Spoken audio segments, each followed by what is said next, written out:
Welcome to Steve Cox Memorial Park. My name is Casey Sixkiller, and I'm the Chief Operating Officer for the county, working for County Executive Dow Constantine. We're delighted to have you here today.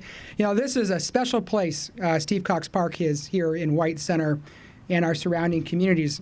For generations, this park has provided young people a place to play and connect, promoting the physical, mental, and academic benefits of exercise. And speaking on behalf of the Sixkiller family, before my dad gets a chance to here in a few minutes, I can personally testify to the lifelong benefits of exercise and sports.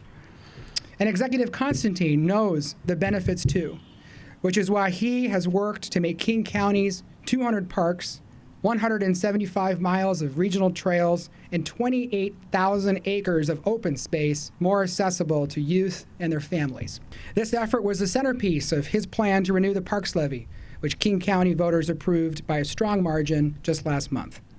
He accelerated the protection of urban green space with the launch of the Land Conservation Initiative last year. At King County, we're promoting healthy, safe environments where more children and youth can play, with funds generated by the Executive's Best Starts for Kids levy.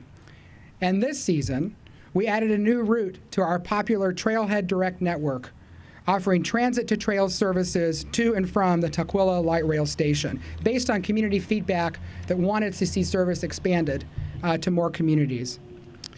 Yet, as the report we're here to announce today with the University of Washington Center for Leadership and Athletics shows, we must do more. In a region known for outstanding outdoor recreation and for embracing healthy, active lifestyles, too many youth face systemic barriers to physical activity. Importantly, this report debunks the myth that kids today would rather be on their phones. What researchers found is that kids want to be kids and they want to play, but too many simply face barriers to be able to do so. And that's particularly true in communities of color or where English is not the first language. So this report is a call to action to strengthen existing partnerships and to build new ones. We stand ready to move these recommendations forward.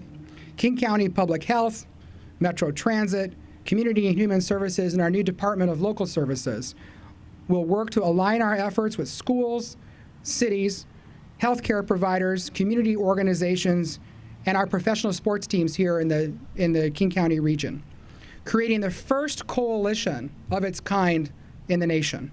I want to thank all of our partners who contributed to this report and for giving us a roadmap to succeed. And we are going to succeed because we have the combined resources and shared commitment we need to ensure that every child and youth in King County enjoys the lifelong benefits that physical activities provide.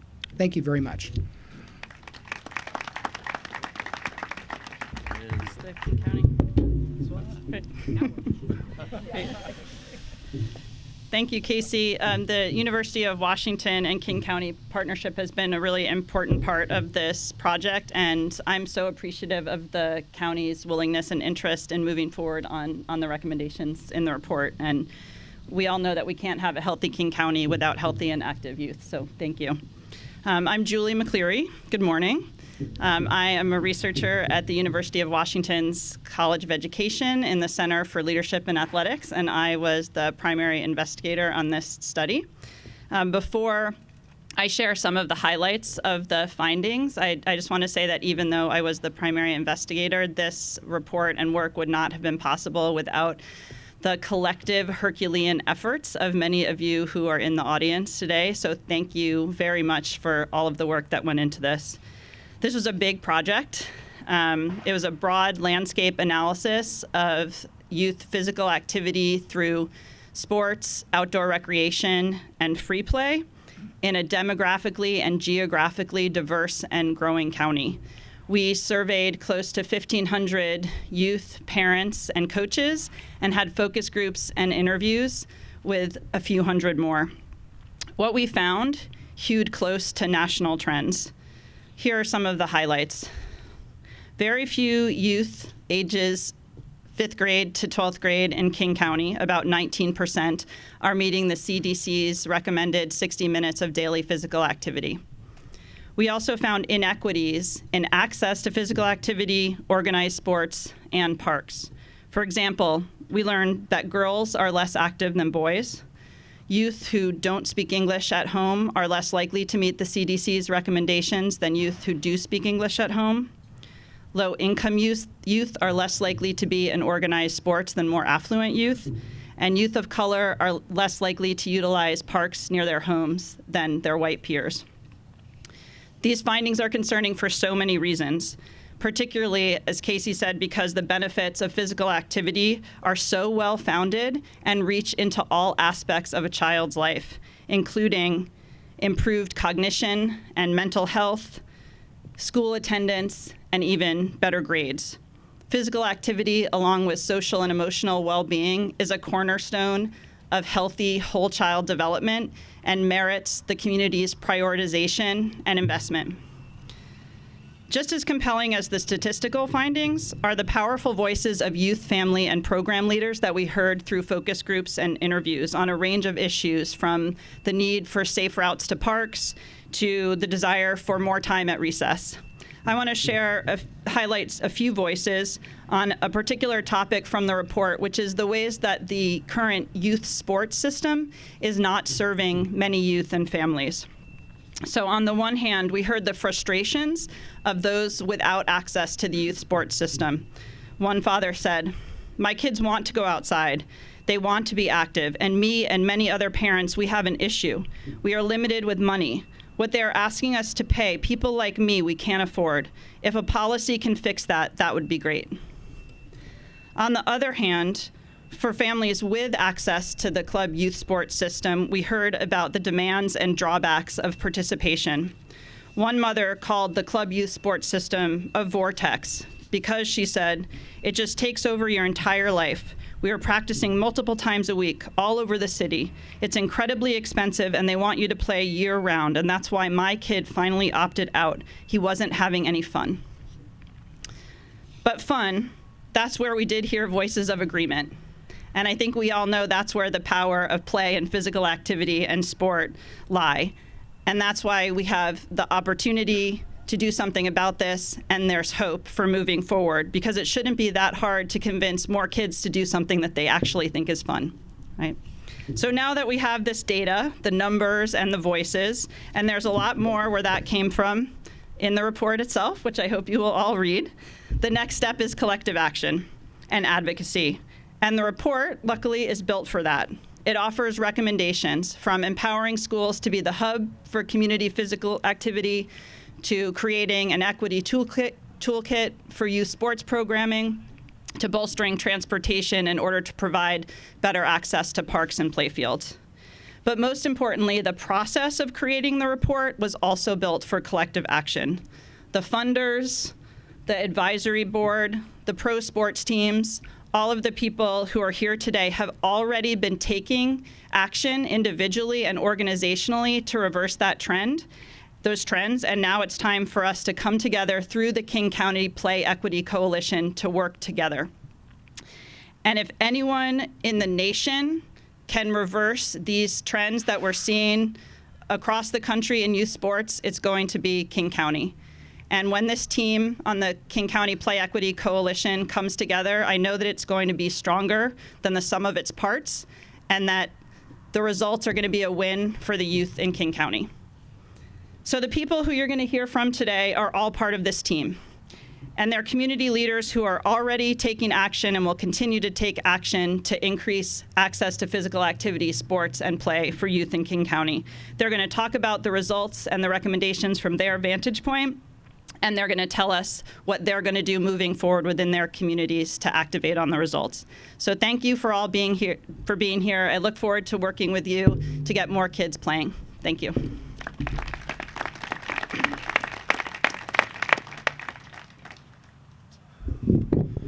How's everybody doing today? I'm Representative Steve Bergquist. I represent the 11th District, which is Renton, South Seattle, Tukwila, and a little bit of Kent. I am also a school teacher in the Renton School District, And I really just appreciate the work that Julie and her team has put in for this powerful research. My role as a teacher, also as a coach, and as a state legislator, really always have been on the same path in terms of what my number one priority has been, and that is student academic achievement and success. And so when I've talked to Julie over the years or over the last few months and been able to find out that, all this time as a coach and as a teacher, I've noticed the same things that this academic research has been proving, that the more students get involved, not just inside the classroom but outside, the better success they will achieve. And my work in the legislature over the last couple of years have been really focused on that. I've been able to secure some funding from King County to help pilot a project in the Tukwila School District. Foster High School has now granted ASB cards for free to every low-income student in their school so that they have access to clubs and sports without having to pay. So I'm trying to eliminate some of those barriers. In the first year, they noticed a 30% increase in their student extracurricular participation. My issue that I've run into is that superintendents, teachers, coaches, everybody that I've talked to, they seem to have this bias that they feel like they've already done everything they could for all of the kids.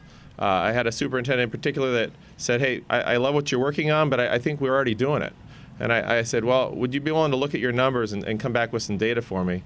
And he came back a couple weeks later, which I wasn't expecting, and said, wow, you're right. 4 out of 5 of our general students are able to, are participating, or have an ASB card. And that ASB card, I'm not sure if everybody knows, that's your ticket to be a member of a club or be participating on a sports team. And he said, well, then we looked at our low-income student numbers, and only 2 out of our every 5 students had an ASB card.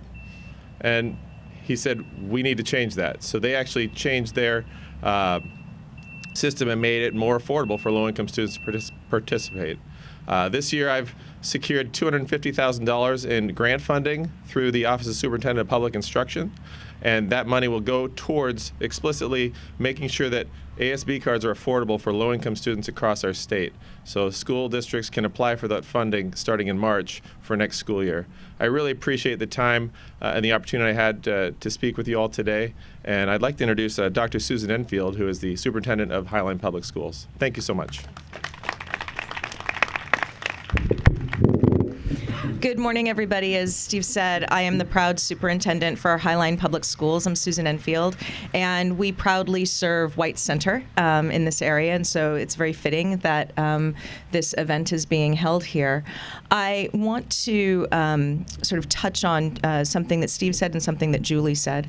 The notion of this idea of access and equity is incredibly important for those of us committed to education and our children, and particularly in this region of the county. And Highline is deeply committed to increasing access and equity for students. And as I was listening to Steve talk about some of those barriers, I was reminded of when I interviewed for the job in Highline many years ago. This is my 8th year as superintendent. One of the things I did was I met with a group of students at Evergreen High School, which is just down the road here in White Center. And I asked the students in this social studies class that I was visiting, tell me what the new superintendent needs to know. And the hands shot up. And I won't tell you all of the recommendations they had, but they had quite a few. But one of them was, and I'll never forget, the student said, if you keep raising pay for play, I have friends who won't come to school because that's the hook that keeps them here. And so this isn't just something that we kind of maybe should focus on and talk about. This is something that is a community really committed to our children and to our vibrancy as a community we have to address. And so I am grateful for this report. But I think, as Julie said, the report is wonderful. It's great to have data on our side. But the reality now is it's going to take some collective will and action to have an impact. And I'm grateful that our Highline District Athletic Director, Phil Willenbrock, is here, who's been actively involved in this. And I know that he will make sure that we remain committed to this. But I will tell you, as you all know, no school system can do this work alone. It takes partnerships, and I see so many of our great partners in the audience here, and I just hope that as a region we can continue to deepen those partnerships, be strategic with those partnerships, and expand opportunities for all of our children. I will just say that last week, or no, the week before, it's the start of school, I'm losing track of time, the Rave Foundation and Sounders opened a brand new mini pitch right near Tyee High School in SeaTac. And what's wonderful about that is it's great for our Tyee students and our students in the SeaTac area, but it's also for the community. It's open for kids to play weekends, after school, evenings. And those kinds of tangible investments, and Ashley Fosberg from the Rave Foundation is here, those kinds of tangible investments in our kids and our community matter. And we have to keep doing them, but I just hope that we do them smartly. And so with that, I will turn it over to Bridget.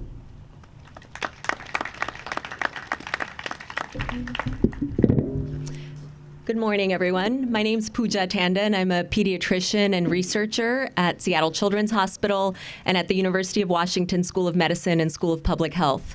I'm also a resident of King County and mom of 2 boys who love sports and love to be outdoors. And so the opportunity to be part of this report was an honor for me, and to work with Julie and all of our partners on this. And I'm so excited that we're here to finally be able to share the results. And as the people before me have mentioned, really the work starts now. It's really taking what we've learned from this report, working together to figure out the next steps.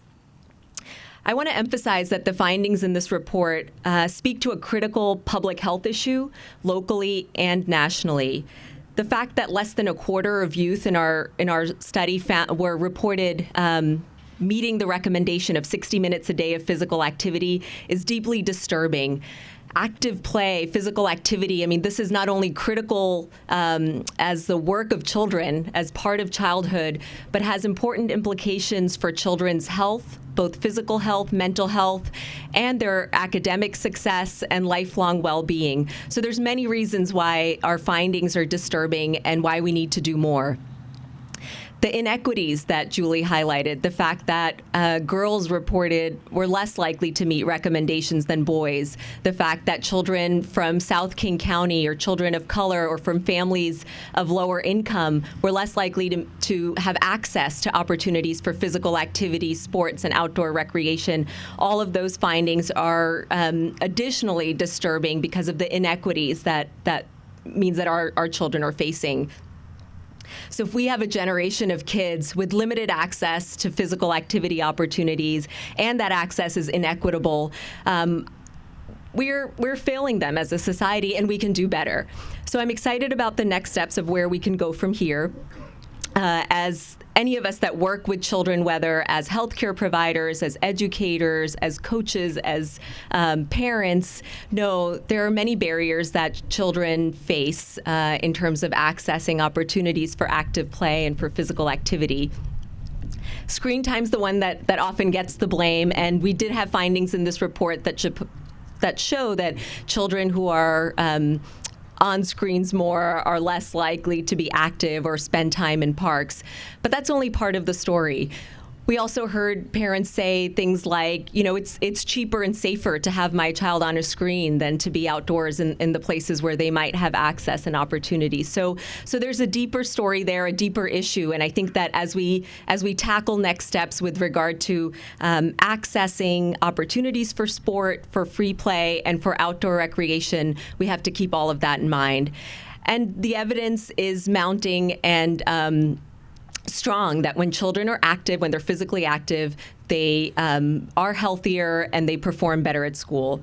And so as we think about taking this work forward, let's keep those inequities in mind and think about how we can work together to advocate for equitable access for all children in this county to play, which is both the right of childhood and important for lifelong health and well-being.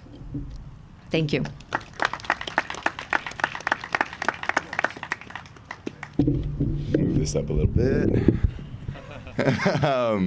I'm Cooper Helfet. A little bit of a different background. I'm the CEO and founder of a project called the Nature Project. Got into this movement in a little bit more of an organic way, which I'll dive into really quick, and then how we're trying to affect it. I played for the Seahawks for 4 years up here from 2012 to 16. During that time, I realized that some of my best friends on the team and closest colleagues, guys like Marshawn Lynch and Sidney Rice and Jermaine Kearse, during the offseason spent a lot of their time indoors because that's what their childhood was like. And I grew up really fortunate, spending a lot of time outdoors, playing in a bunch of different out-of-the-box outdoor sports and activities.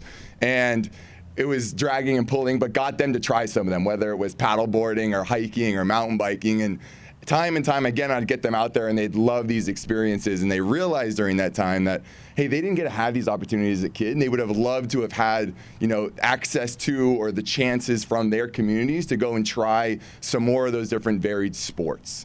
At that time, we realized and met with some of the local leaders, like some of the ones standing behind you, and kind of learned a little bit more about this movement, and set out to found the Nature Project with a few realizations or impact initiatives in mind. First, that we were really fortunate as professional athletes that, one, we had a talent in and a passion for mainstream sports that are easy to access.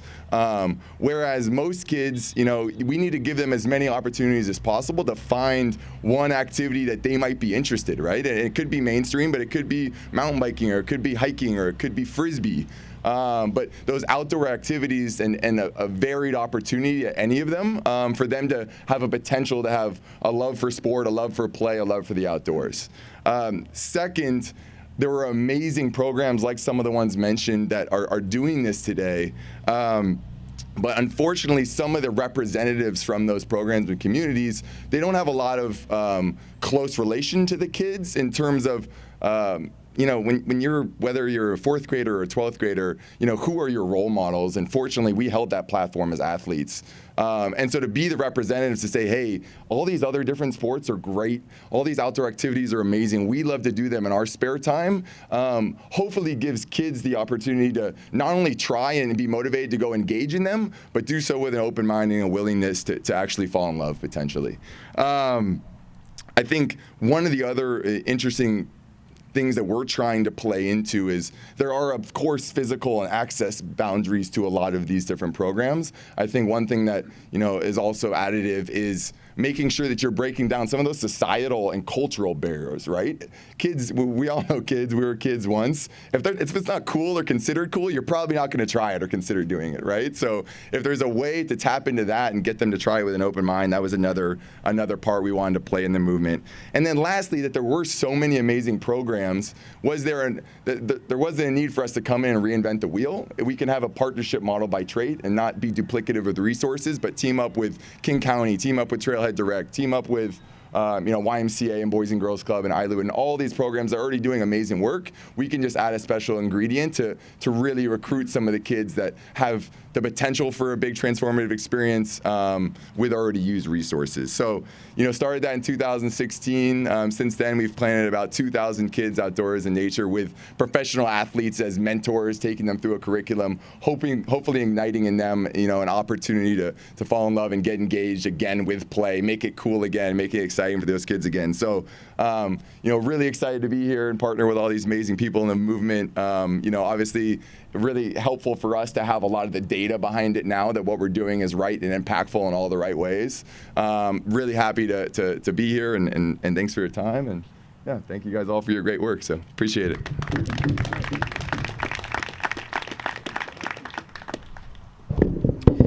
Good morning. I am Fred Rivera, Executive Vice President with the Seattle Mariners. I want to thank everybody for being here on this important day to announce this report. I want to start with a couple of thanks. First to Dow Constantine, Casey Sixkiller, King County Parks. Thank you for your leadership and understanding the importance of having our kids play. Without leadership in our region, such as Dow Constantine is leading, we would not be here today to talk about such an important issue. The University of Washington Center for Leadership in Athletics, and Julie, thank you for all of your hard work, you and your staff. You were tireless. I know it wasn't easy. I know you had your own barriers and challenges to get to where we are today. Thank you so much for your work. This report starts with what I think is a very obvious and intuitive result, and that is kids need to play, kids like to play. But in today's complicated society, that's not always so easy. There are barriers and having an inclusive environment where kids can play is not so easy. The Mariners are proud to be involved in this project as a financial backer, but frankly, that was the easy part. And as several other speakers have said, the work starts today. Now we need to activate the results of this study. We need to activate the various programs that we all have and bring new programs to the forefront in order to get our kids out there in a very inclusive way. I want to talk just briefly about a program the Mariners launched in 2018 that's an example, I think, of the type of program that will get us to where we need to go. We launched a program called On Base, base standing for baseball and softball everywhere, with a simple goal of allowing boys and girls to play without any barriers. The game that we at the club love so much, and we wanted to pass on that love to as many kids as possible. We have 4 pillars to On Base. One is equity. Through grant making and other financial resources, we try to get as many kids involved in baseball and softball as we can. Second is education. We offer clinics at no cost to athletes, to coaches, and to parents. Third is advocacy, and this is our prime example of advocacy, talking about the benefits of kids being active in our community. And finally is access, making sure that there's absolutely no barriers, that the pay-to-play, the youth select programs that are out there are not a barrier for kids to get out and play when they want to play.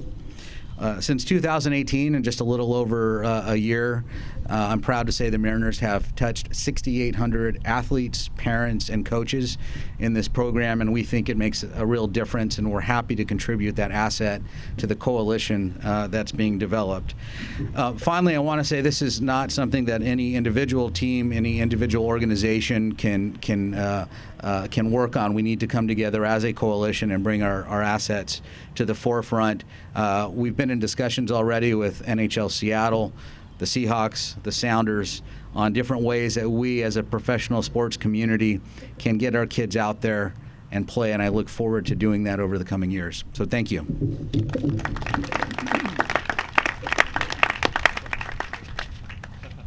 There goes your notes, Casey.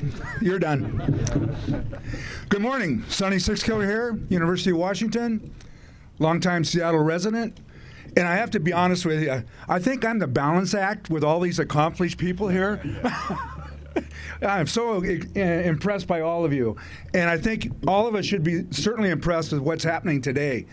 And being a parent in Seattle with all these years when that guy over there was little and his 2 brothers and playing sports, we always made sure that they were extremely active doing something, not just sitting around.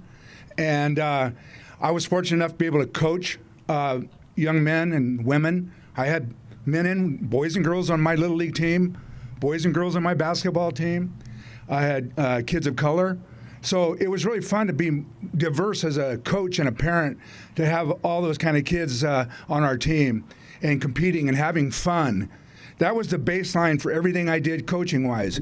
Also with the boys, when they played a game, I just simply asked, did you work hard this week? Well, go have fun then. I wouldn't say anything else. That was it. And I tell my kids that I coached, that bottom line is to have fun. And you guys, these guys, King County is making it really available for all kids to have fun. And certainly you want to be competitive in that 60 minutes of exercise. I have to be honest, I don't quite do 60 minutes, maybe 30, but not 60. But I think it's so important for youth today to be able to get out and get fresh air. I like what Cooper's group is doing and get kids out and enjoying the outdoors. All those activities stack up and meet the bar, I think, where we need to be with our youth.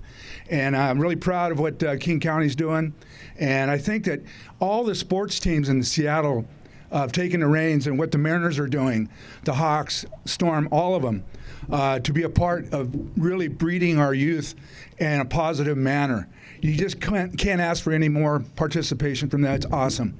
So from my perspective, you know, it's just great to see all you people here, these folks behind me, that the hard work that they did. Research isn't easy, right, Julie?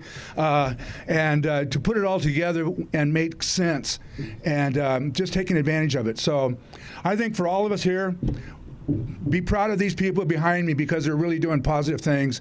And you guys too. You're all supporting it. So let's get it going. And I always like to say, you never know. There might be another little kid like myself in Aspen, Oregon that might end up on the cover of Sports Illustrated just because I was out being active all the time. And if that wasn't available, then I probably wouldn't be here right now. So, hey, I appreciate your time. Let's celebrate it, embrace it, and let's take care of those kids of King County. All right? Let's go.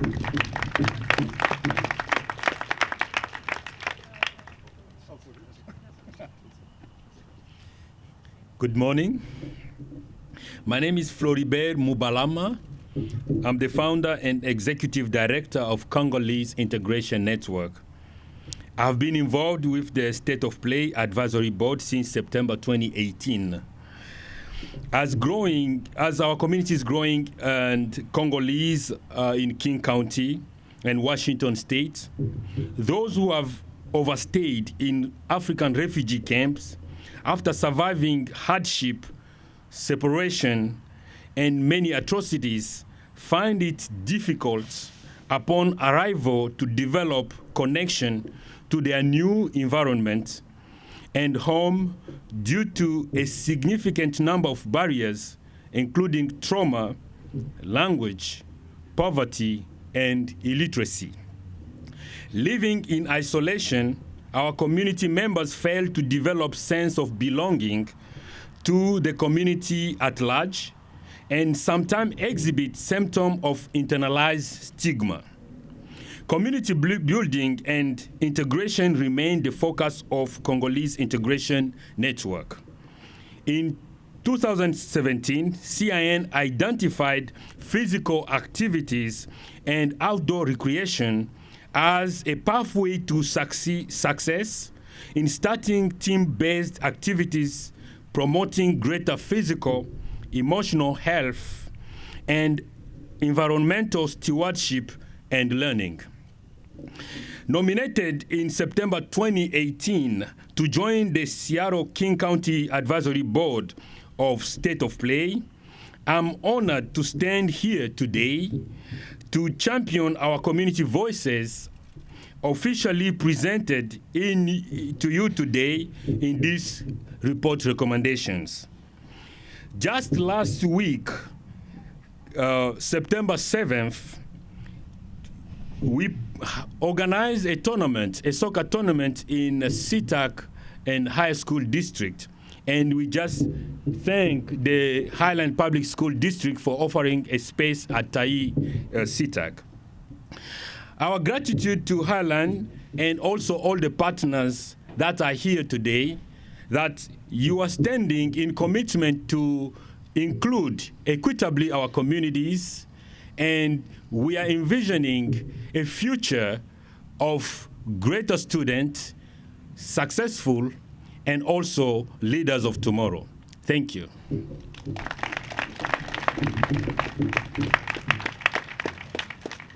Thank you very much for being here today and being interested in this topic. And I think sometimes one of the challenges is getting a group of people together to commit to embrace a report and move forward. And I think what we're trying to explain today is we're all in.